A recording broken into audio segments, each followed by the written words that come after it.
अजित पवार आणि नवाब मलिक एकाच मंचावर पाहायला मिळाले। मुंबईच्या अणुशक्ती नगरमध्ये अजित पवारांचं जोरदार स्वागत करण्यात आलं। यावेळी अजित पवारांसोबत मंचावर नवाब मलिकही उपस्थित होते। मलिकांना महायुतीत भाजपकडून विरोध असला तरी ते अजित पवारांच्या कार्यक्रमात दिसले।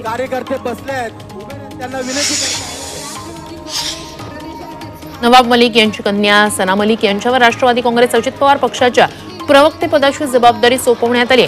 मुंबईतील जनसन्मान यात्रेदरम्यान अजित पवारांनी सभेत ही घोषणा केली।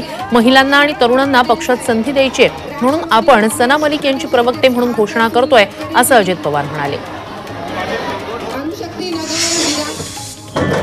काँग्रेस आमदार झिशान सिद्दीकी अजित पवारांसोबत मुंबईतील जनसन्मान यात्रेत पाहायला मिळाले। लाडकी बहीण योजनेबद्दल सिद्दीकी यांनी अजित पवारांचे आभार मानत त्यांच्या स्वागताचे बॅनर लावले। त्यानंतर अजित पवारांसोबत जनसन्मान यात्रेच्या रॅलीतही सिद्दीकी दिसले। सिर्फ मोहब्बत की दुकान खोलने से कुछ नहीं होता, हमारे दिलों में भी मोहब्बत की जरूरत है असं म्हणत काँग्रेस आमदार झिशान सिद्दीकी यांनी काँग्रेसला घरचा आहेर दिला। माझी लाडकी बहीणच्या कार्यक्रमात बोलताना सिद्दीकींनी काँग्रेसला सुनावलं तर अजित पवारांचं कौतुक केलं। मुंबईत राज्याचे उपमुख्यमंत्री अजित पवार यांनी टॅक्सीतून प्रवास केला। चालकाच्या बाजूच्या सीटवर बसत त्यांनी टॅक्सी चालकासोबत संवाद साधला। यावेळी त्यांच्यासोबत त्यांचे सहकारी सुनील तटकरे आणि प्रफुल्ल पटेलही टॅक्सीत बसले होते।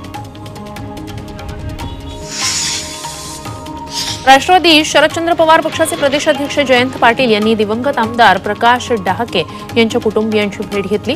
आगामी विधानसभा निवडणुकीच्या आधी पाटील यांनी ही भेट घेतल्यानं राजकीय वर्तुळात चर्चेला उधाण आलंय। कारंजची जागा आम्हीच लढणार असं सूचक वक्तव्य जयंत पाटील यांनी केलंय। बारामतीवरून केलेल्या वक्तव्यानंतर शरद पवारांनी अजित पवारांना चिमटा काढलाय। जिथे अनुकूल वातावरण आहे तिथून निवडणूक लढवली जाते असा टोला शरद पवारांनी लगावला। बारामतीतून निवडणूक लढण्यात रस नाही, कार्यकर्त्यांच्या इच्छेनुसार जय पवारांना संधी द्यायची की नाही हे चर्चेतून ठरवू असं वक्तव्य अजित पवारांनी केलं होतं।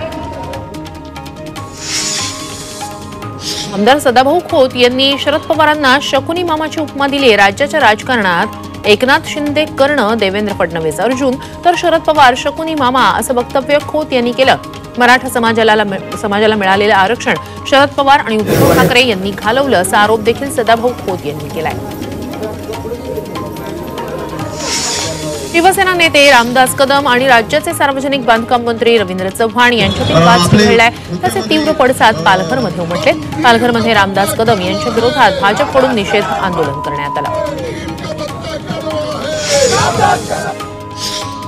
भाजप आणि ठाकरे गटाचे कार्यकर्ते आमने सामने आलेले पाहायला मिळाले। नारळी पौर्णिमेनिमित्तानं कुडाळ शहरात भाजप आणि शिवसेना ठाकरे गटाकडून वेगवेगळ्या रॅलींचं आयोजन करण्यात आलं होतं। त्यामुळे दोन्ही पक्षांचे कार्यकर्ते आमने सामने आले आणि जोरदार घोषणाबाजी करण्यात आली।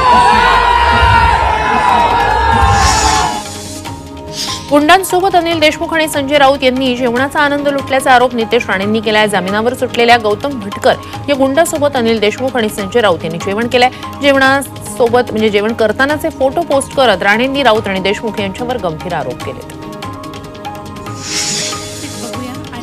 राक्षसी महत्वाकांक्षा असेल तर युती तोडा, तुम्ही तुमचं लढा आम्ही आमचं लढू असं थेट आव्हान शिवसेना शिंदे पक्षाच्या रामदास कदम यांनी झी24 तासच्या मुलाखतीत भाजप नेत्यांना दिलाय। प्रत्येक जागेवर तुम्हाला दावा सांगायचा असेल तर युतीत राहायचं का असा सवालच उपस्थित करत युती तोडण्याची भाषा त्यांनी केली आहे। उगाच वल्गना आणि गर्जना करण्याची गरज नाही असा सल्ला भाजपचे नेते प्रवीण दरेकर यांनी शिवसेना शिंदे गटाचे नेते रामदास कदम यांना दिलाय। त्यासोबतच तुम्ही काहीही बोलाल आणि भाजप ऐकून घेईल असं होणार नाही असा इशाराही त्यांनी कदमांना दिलाय।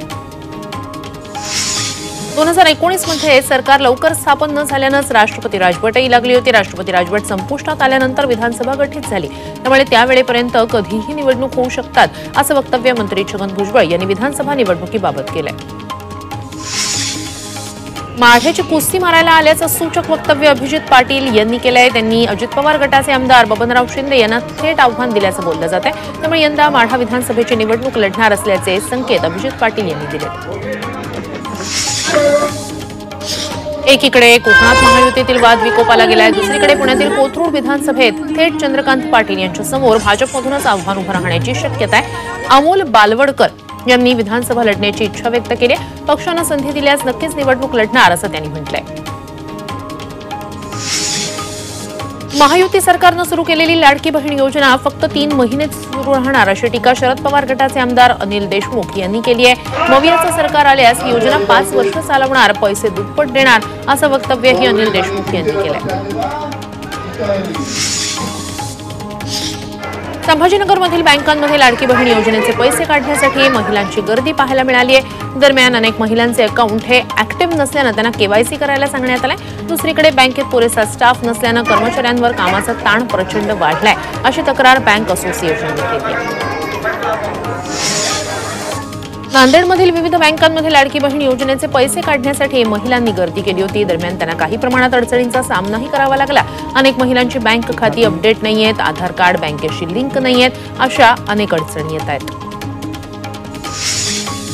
फडणवीसांना राजीनामा देण्याचा पश्चात्ताप का झाला असा सवाल मनोज जरांगे पाटील यांनी देवेंद्र फडणवीसांना केला। तर पुढचा पश्चात्ताप टाळायचा असेल तर मराठा समाजाला सरसकट कुणबी प्रमाणपत्र देण्याची मागणी मनोज जरांगेंनी केली आहे।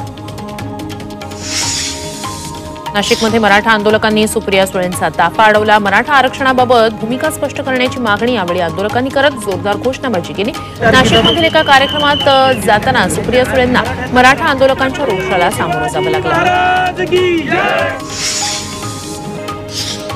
परभणीच्या जिंतूर विधानसभा मतदारसंघातील काँग्रेसचे इच्छुक उमेदवार प्रताप देशमुख यांनी मनोज जरांगेंची भेट घेतली। आपल्या समर्थकांसह अंतरवाली सराटीत देशमुख यांनी जरांगेंची भेट घेतली।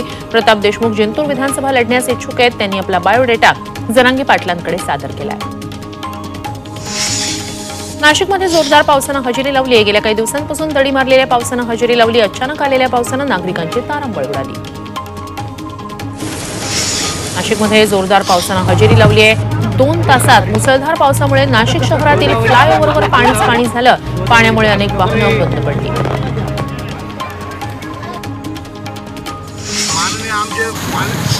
बारामती शहर आणि परिसरात वादळी वाऱ्यासह जोरदार पावसानं हजेरी लावली आहे। शहरात विजांच्या कडकडाटासह जोरदार पाऊस झालाय। तर पावसामुळे काही ठिकाणी सखल भागात पाणी साचलं, तसंच उकाड्यानं हैराण झालेल्या नागरिकांना पावसामुळे दिलासा मिळाला। अहमदनगर शहरासह जिल्ह्यात सलग दुसऱ्या दिवशी जोरदार पावसानं हजेरी लावली। अनेक दिवसांच्या विश्रांतीनंतर पाऊस पडल्यानं पिकांची चिंता मिटली आहे। पावसामुळे शेतकऱ्यांमध्ये समाधानाचं वातावरण आहे। जोरदार पावसामुळे नगर शहरातील सखल भागात पाणी साचलं, तर अनेक रस्त्यांना नदीचं स्वरूप आलं। परभणी शहरासह जिल्ह्यातील विविध भागात जोरदार पावसानं हजेरी लावली आहे। पावसामुळे सखल भागात पाणी साचलं। शहरातील नाल्याला मोठ्या प्रमाणात पाणी आल्यानं नाल्याचं घाण पाणी रस्त्यावरून वाहताना दिसलं। जळगाव जिल्ह्यात 15 दिवसानंतर जोरदार पावसानं हजेरी लावली आहे। विजांच्या कडकडाटासह जिल्ह्यातील अनेक भागात मुसळधार पावसानं हजेरी लावली होती। पावसाच्या आगमनामुळे उकाड्यानं हैराण नागरिकांना दिलासा मिळालाय। बीड जिल्ह्यातील पाटोदा तालुक्यात जोरदार पाऊस झाला। या पावसामुळे धाराशिवमधील मांजरा नदी दुथडी भरून वाहू लागली आहे। मांजरा नदीला पूर आल्यानं मांजरा धरणातील पाणी साठा झपाट्यानं वाढलाय। त्यामुळे धाराशिव, बीड, लातूर या जिल्ह्यातील पाणी टंचाईचं संकट काही अंशी दूर झालंय। रायगडच्या सुधागड तालुक्यातील अंबा नदीच्या प्रवाहात अडकलेल्या 2 महिलांची सुटका करण्यात आली। मासेमारी करणाऱ्या 4 तरुणांनी जीवाची बाजी लावत या महिलांना वाचवलं। लता पानसरे आणि श्वेता पानसरे अशी त्यांची नावं आहेत। या संपूर्ण घटनेचा व्हिडिओ समोर आलाय। यवतमाळच्या दारव्हा तालुक्यातील बोरीच्या पुलावरून वाहत्या पाण्यात एक दुचाकी वाहून गेली आहे। पुलावरून पाणी वाहत असतानाच त्यातून दुचाकी टाकण्याचं धाडस एका तरुणानं केलं, मात्र हे धाडस त्याच्या अंगलट आलं।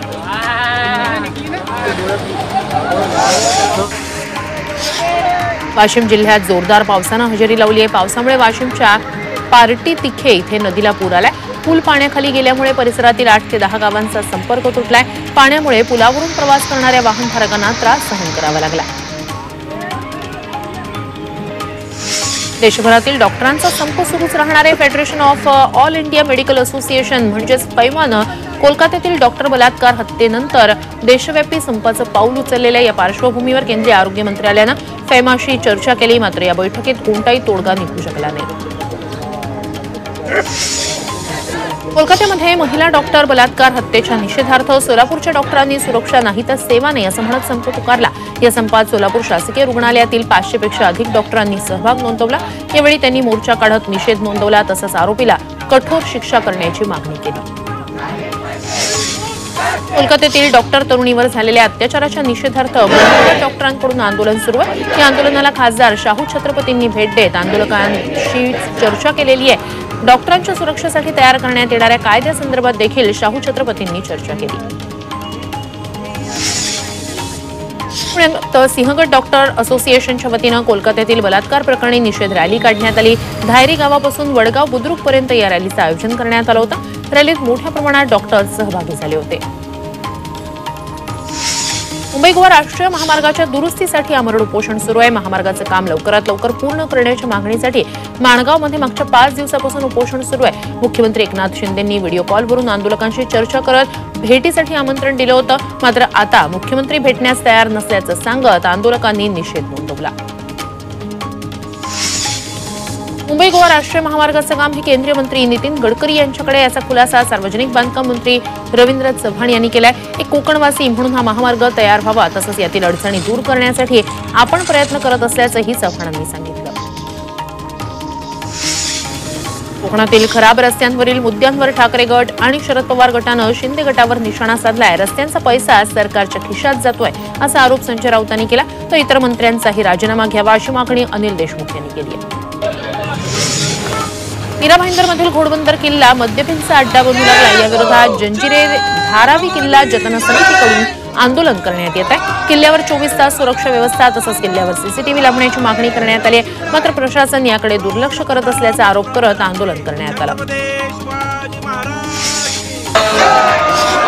यवतमाळ जिल्हा परिषद कर्मचारी पतसंस्थेच्या आमसभेत प्रचंड गोंधळ उडाला। राळेगावमध्ये ही सभा आयोजित करण्यात आली असताना विरोधी पॅनलच्या सभासदांनी प्रश्नांचा भडीमार करत हातात फलक घेत नारेबाजी केली। त्यामुळे ही आमसभा संचालकांना गुंडाळावी लागली।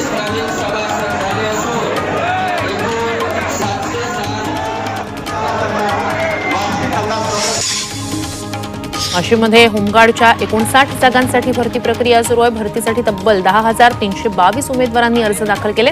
मागच्या 3 दिवसापासून ही भरती प्रक्रिया सुरू आहे। सध्या उमेदवारांची शारीरिक चाचणी सुरू आहे। शिर्डीतील लोणी प्रवरामध्ये पद्मश्री विठ्ठलराव विखे पाटील स्मृती पुरस्कार सोहळा पार पडला। सोहळ्याला केंद्रीय राज्यमंत्री प्रतापराव जाधव, राधाकृष्ण विखे पाटील तसंच साहित्य संमेलनाचे अध्यक्ष रवींद्र शोभणे उपस्थित होते। ज्येष्ठ साहित्यिक प्रेमानंद गजबी यांना यावेळी जीवनगौरव पुरस्कार प्रदान करण्यात आला। वर्ध्यातील आष्टी तालुक्यात मोसंबी फळावर अज्ञात रोगांचा प्रादुर्भाव झालाय। सततच्या पावसामुळे फळगळती होतीये, त्यामुळे शेतकरी हवालदिल झालाय। मोसंबी बागायतदारांना कोट्यवधी रुपयांचा फटका बसतोय। कृषी आणि महसूल विभागाचं याकडे पूर्णपणे दुर्लक्ष होतंय। कांद्याला चांगला बाजारभाव मिळावा म्हणून शेतकऱ्यांनी बराकीमध्ये कांदा साठवून ठेवलाय। मात्र सध्या वातावरणातील बदलामुळे बराकीत ठेवलेला कांदा खराब होतोय। तर साठवलेल्या कांद्याला अजूनही चांगला बाजारभाव मिळेल अशी शेतकऱ्यांना आशा आहे।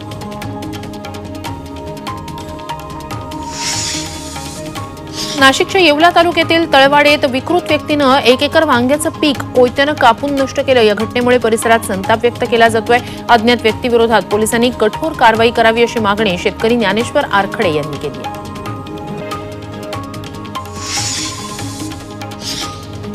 सिंधुदुर्गच्या दोडामार्ग तालुक्यातील तिलारी घाट मथ्यावर 2 लहान पिल्लांसह एका मोठ्या अस्वलाचं दर्शन झालंय। हे अस्वल खेळत असतानाचा व्हिडिओ पर्यटकांनी मोबाईलमध्ये कैद केलेला आहे। त्यामुळे तिलारी खोऱ्यात पुन्हा अस्वलांचं अस्तित्व अधोरेखित झालंय। यवतमाळच्या वाघाडी प्रकल्पावर येळाबारा इथल्या धबधब्यावर पोहायला गेलेले 2 तरुण बुडालेत। यातील एकाचा मृतदेह हाती लागलेला आहे, दुसऱ्याचा शोध सुरू आहे। दरम्यान धबधब्यावर ही दुसरी घटना घडल्यानं प्रशासनानं काळजी घेण्याची असते।